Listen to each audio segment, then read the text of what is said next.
The owners of these mansions behind me are trying to stop bike lanes from this road behind me from cutting down trees from this boulevard over here with signs like this. Save our street signs dot Summit Avenue today. And why is it that the residents of Summit object so loudly to the idea of having a protected bike lane?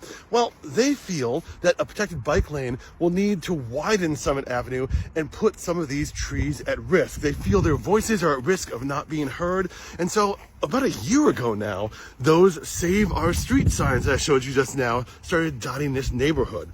The irony is that it's only this week that public comment was opened up by St. Paul City Council. And so it's only now that people can start making their voices heard, and yet there's already so much work that's been done by people saying, let's not put a bike lane there, let's not change the street.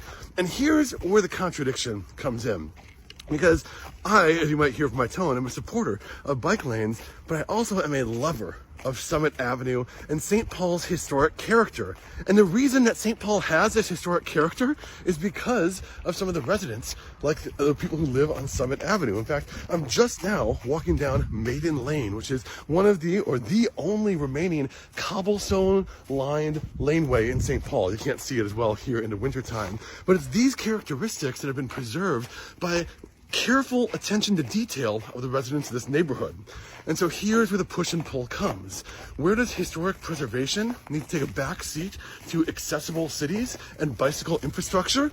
That's what's being debated right now. And that is why I encourage you, if you have an opinion on this matter, to spend this month, February of 2023, going over to the St. Paul Council and making your voice heard. They've opened it up for public comment and they want to know what you think.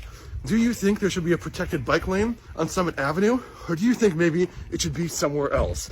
This is the moment to make your voices heard. The people who live on this neighborhood have already been spending the last year doing it, and you have your last chance to do it by heading over to the link I'm going to put down in the description right now.